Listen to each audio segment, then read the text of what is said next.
Assalamualaikum warahmatullahi wabarakatuh.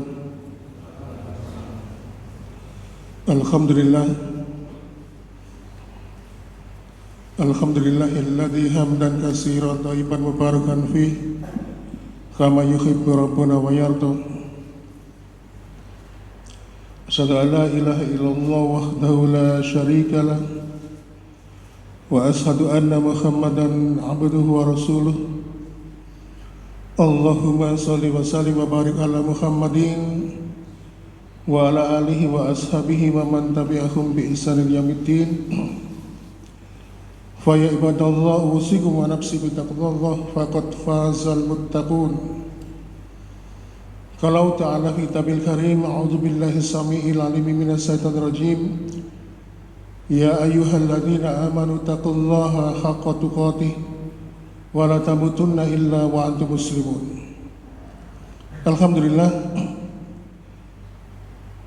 Allah Subhanahu wa taala menyuruh kita setelah keluar dari bulan Ramadan memasuki bulan Syawal, yang diperintahkan Allah untuk kita adalah untuk bergembira. Bergembira bukan karena kita terlepas dari kewajiban berpuasa Ramadan. Bergembira bukan karena kita sudah tidak ada kewajiban ini dan itu, tapi kita bergembira karena apa? Karena Allah membimbing kita, menolong kita bisa menyelesaikan kewajiban kita di dalam bulan Ramadan. Dan yang paling penting adalah kita bergembira karena Allah masih menetapkan fitrah atas diri kita. Fitrah manusia di dunia itu adalah menjadi hamba-hamba yang beriman, yang bertakwa, ya. Dan kegembiraan kita ini adalah kegembiraan imani, artinya yang didasarkan atas perintah Allah di dalam surat Yunus ayat 58. Di situ Allah Subhanahu wa taala berfirman, "Qul bi fadlillahi wa bi rahmatihi fabidzalika falyafrahu huwa khairum mimma yajma'un." Katakanlah, dengan karunia Allah dan rahmatnya, fabidzalika falyafrahu, hendaklah mereka bergembira, huwa khairum mimma yajma'un. Di sini Allah menggunakan kata ganti, kata dhamir huwa khairum mimma yajma'un. Artinya huwa itu menerangkan kalimat awal tadi, yaitu karunia dan rahmat Allah. Jadi kalau diterjemahkan huwa khairum mimma yajma'un, karena sesungguhnya karunia dan rahmat dari Allah itu khairum mimma yajma'un, lebih baik dari apa yang mereka usahakan. Nah, Allah di sini menyebut pihak ketiga. Siapakah mereka yang dimaksud Allah ini? Yang mereka usahakan itu apa? Tentunya yang disinggung di ayat ini adalah orang-orang yang tidak beriman, orang-orang kafir. Apa yang mereka usahakan? Yaitu tentang kehidupan duniawi, kesenangan duniawi. Jadi kalau kita hidup di dunia ini, kita diberikan karunia oleh Allah berupa kesehatan, berupa afiah, terus kemudian kita diberikan keutamaan, diberikan hidayah, diberikan petunjuk, diberikan ketetapan istiqomah, menjalankan ketaatan, ketakwaan, ibadah kepada Allah, huwa khairum mimma yajma'un, dan itu lebih baik daripada apa yang mereka usahakan. Jadi kalau kita ini menerapkan ayat ini, hendaklah kita itu bergembira karena telah ditolong oleh Allah, dijadikan sebagai hamba-hamba yang senantiasa beriman dan bertakwa kepada Allah Subhanahu wa taala. Dan ini adalah contoh bahwasannya Allah itu kalau mencintai seorang hamba, maka hamba itu tidak akan pernah disibukkan dalam perkara-perkara yang tidak ada manfaatnya. Pasti orang beriman itu disibukkan dalam perkara-perkara ibadah, perkara-perkara ketaatan. Makanya kalau kita ini kok punya kecenderungan seneng ngumpul di masjid, seneng ikut pengajian, ya, seneng mendengarkan ilmu, kalau tidak sholat berjamaah itu hatinya merasa gimana, itu adalah karunia dan nikmat yang Allah tetapkan untuk kita. Oleh karena itu ma'asyiral muslimin, tentu ini harus kita syukuri, dan cara mensyukuri nikmat itu adalah sebagaimana yang telah dicontohkan oleh baginda Nabi Muhammad SAW. Tidak ada harga yang pantas untuk membayar sebuah kenikmatan itu kecuali dengan senantiasa meningkatkan iman dan takwa kepada Allah Subhanahu wa Ta'ala. Demikian sebagai muqaddimah. Pada pertemuan pada pagi hari ini, kita akan membahas salah satu tanda amalan ibadah Ramadan diterima oleh Allah Subhanahu wa Ta'ala. Pernah disampaikan oleh salah seorang keponakan dari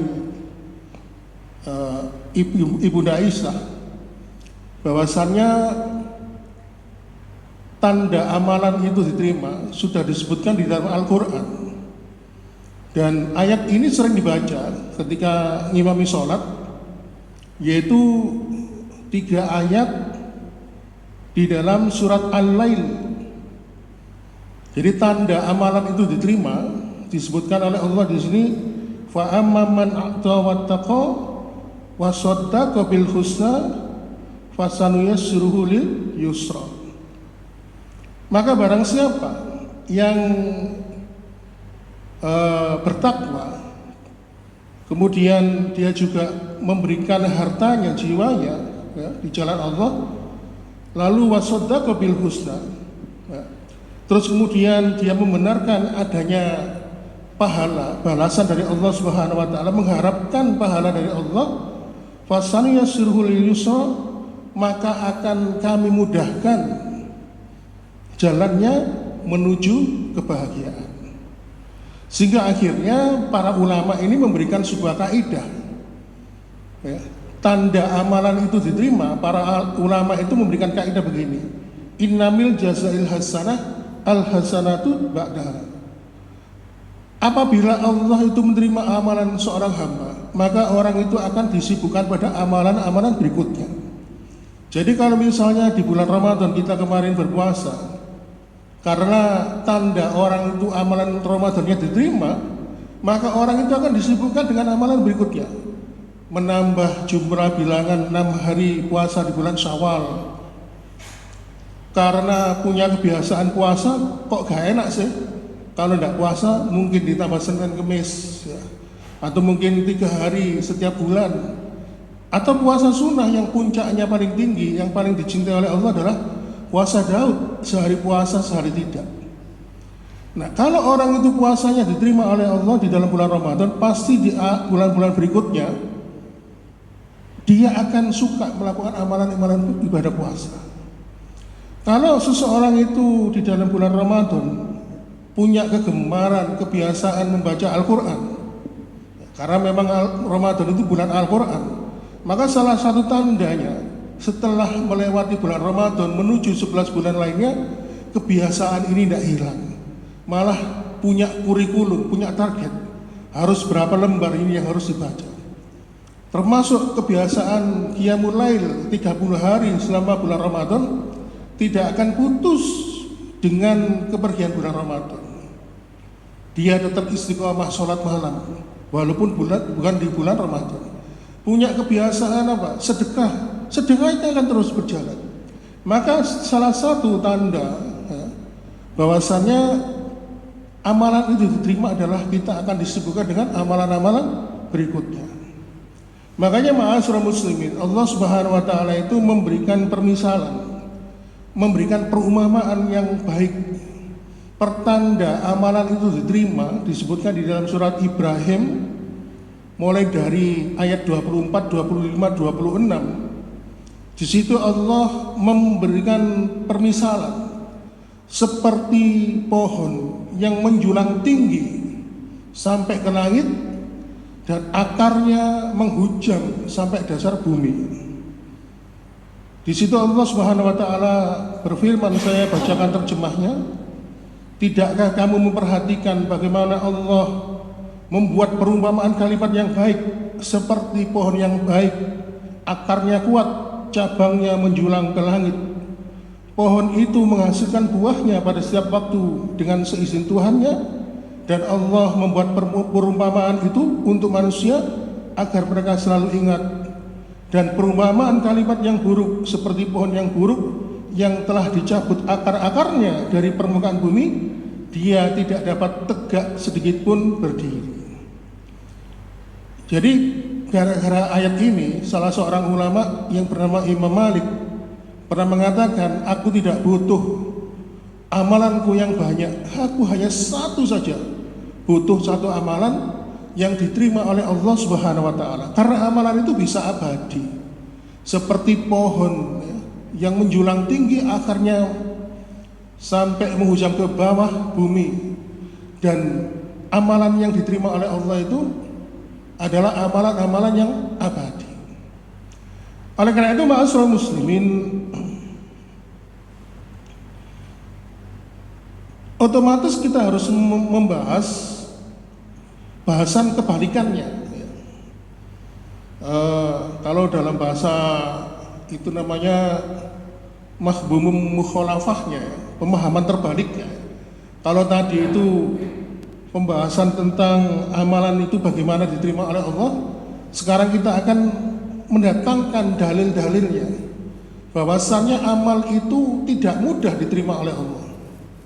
Jadi jangan dikira kalau kita ini sholat, kita ini puasa, atau mungkin amalan-amalan lain, amalan itu otomatis akan diterima oleh Allah. Tidak begitu. Karena syarat amal itu sudah diterangkan oleh para ulama. Ada dua. Yang pertama, sesuai dengan perintah, sesuai dengan advis. Yang kedua, amalan itu dilakukan sesuai dengan petunjuk dari Nabi. Ya. Jadi yang pertama itu satu paket. Yang pertama sesuai perintah dan dilakukan sesuai dengan petunjuk Nabi. Syarat yang kedua yaitu ikhlas, mengharapkan ridha dari Allah Subhanahu wa Ta'ala.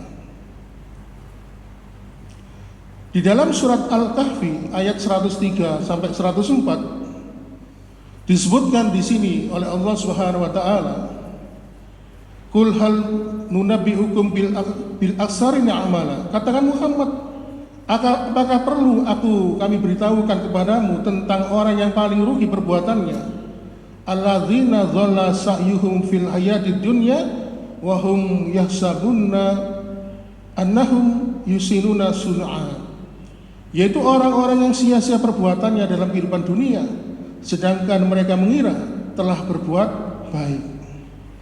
Kemudian di dalam surat Al-Furqan ayat 23, wa qadima ila ma amilu min amalin fi ja'alnahu haba'an mansura. Dan kami perlihatkan segala amal yang mereka kerjakan, lalu kami akan jadikan amal itu bagikan debu yang berterbangan. Terus kemudian di dalam surat Al-Ghasiyah, amilatun nasibah tasla naran hamiyah. Ya.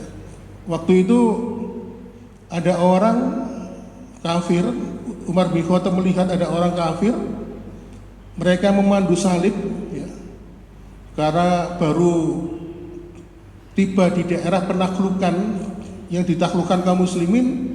Di sana melihat penduduk sana itu mereka yang mengangkut kayu salibnya dengan susah payah. Lalu teringatlah Umar bin Khattab dengan kalimat amilatun nasibah tasla naran hamiyah. Sungguh mereka melakukan amalan yang berat, tetapi amalan itu tidak berefek pada kehidupan akhirat mereka. Oleh karena itu, ma'asyiral muslimin wa subhanatal mu'minin rahimakumullah, Abdullah bin Mas'ud pernah menyampaikan sebuah riwayat dari Nabi, ya, sebuah kisah seorang laki-laki yang beribadah selama 60 tahun. Laki-laki soleh beribadah selama 60 tahun, bayangkan. Padahal kalau kita hidup di dunia aja mungkin tidak sampai 60 tahun kita mulai ibadah. Nah, ternyata Allah Subhanahu wa Ta'ala menghadirkan ujian untuk laki-laki ini, yaitu digoda dengan kehadiran seorang wanita yang cantik, sehingga akhirnya apa? Si laki-laki yang beribadah selama 60 tahun ini tertarik, dan akhirnya mereka secara terjadi kekhilafan, sehingga akhirnya apa? Mereka berbuat Zina. Dan perbuatan zina ini dilakukan selama 60 hari, 6 hari berturut-turut. Setelah 6 hari berturut-turut melakukan zina, laki-laki ini sadar ternyata khilaf. Akhirnya dia merasa berdosa, sehingga akhirnya dia meninggalkan tempat tinggalnya. Dia berlari tempat tinggalnya dengan penuh penyesalan, penuh kekhilafan, hanya membawa baju yang nempel di badannya. Lalu akhirnya karena dia hanya berangkat meninggalkan kampungnya, tidak membawa makanan, tidak membawa perbekalan, hanya baju yang nempel di badannya, sehingga akhirnya dia pun tidak makan. Setelah tidak makan 3 hari, badannya lemes gemetaran. Lalu Allah singgahkan laki-laki ini di sebuah masjid. Dan di masjid itu dia dipertemukan oleh Allah dengan seorang laki-laki yang ngasih roti. Dikasihkanlah roti itu. Lalu laki-laki yang bawa roti itu pergi. Ketika laki-laki yang 60 tahun beribadah ini mau makan roti tadi, ternyata ada seorang laki-laki tua yang sudah renta, seorang pengemis,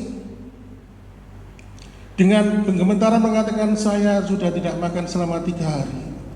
Mungkin ada yang bisa Anda sedekahkan untuk saya. Melihat kondisi itu, laki-laki yang ibadah selama 60 tahun itu akhirnya apa? Dia iba, sehingga akhirnya dibelahlah roti itu paruh dam. Diberikanlah kepada laki-laki tua pengemis itu. Lalu laki-laki mengatakan, ya Allah, aku telah khilaf, berbuat dosa kepadamu ya Allah. Aku mohon ampun dan aku sedekahkan walaupun roti yang separuh ini kuberikan kepada laki-laki itu. Sehingga akhirnya ma'asyiral muslimin, singkat cerita, Allah Subhanahu wa taala akhirnya mewafatkan laki-laki yang telah ibadah selama 60 tahun ini. Dan akhirnya dalam riwayat itu disebutkan, ketika di hari kiamat, di hari pengadilan Allah Subhanahu wa taala, laki-laki yang beribadah selama 60 tahun ini, yang akhirnya berbuat zina selama 6 hari, akhirnya apa? Diadili oleh Allah Subhanahu wa taala. Disidang di situ. Dan ternyata Allah Subhanahu wa taala memerintahkan malaikat untuk menimbang amal ibadah laki-laki tadi yang dilakukan selama 60 tahun. Ternyata tidak ada apa-apanya. Justru lebih berat dosanya perbuatan zina selama 6 hari berturut-turut. Nah, ibadah selama 60 tahun ini tidak ada kekuatan apapun, tidak ada bebannya. Lalu dia mengatakan, halaktu, sungguh aku ini celaka, sungguh aku ini celaka. Lalu Allah mengatakan, tunggu, masih ada amalan yang belum kutimbang. Apa itu ya Allah? Dia cemas. Kamu ketika pergi dari rumahmu, meninggalkan kampungmu, kamu pernah diberikan roti oleh seorang pemuda. Lalu datang seorang pengemis tua yang tidak makan selama 3 hari. Lalu kamu beri roti, paruh dan sigar dan dikasih. Waktu itu engkau mengatakan, aku ini zalim ya Allah, aku ini berdosa.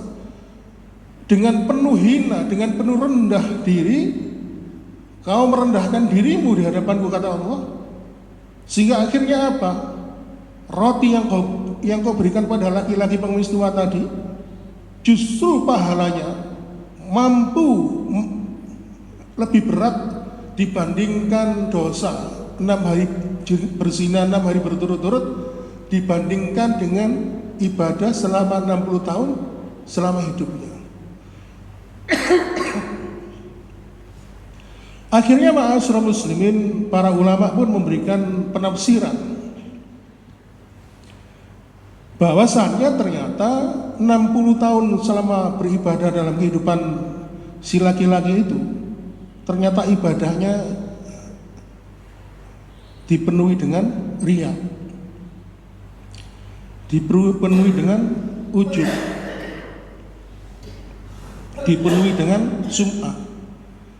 Dia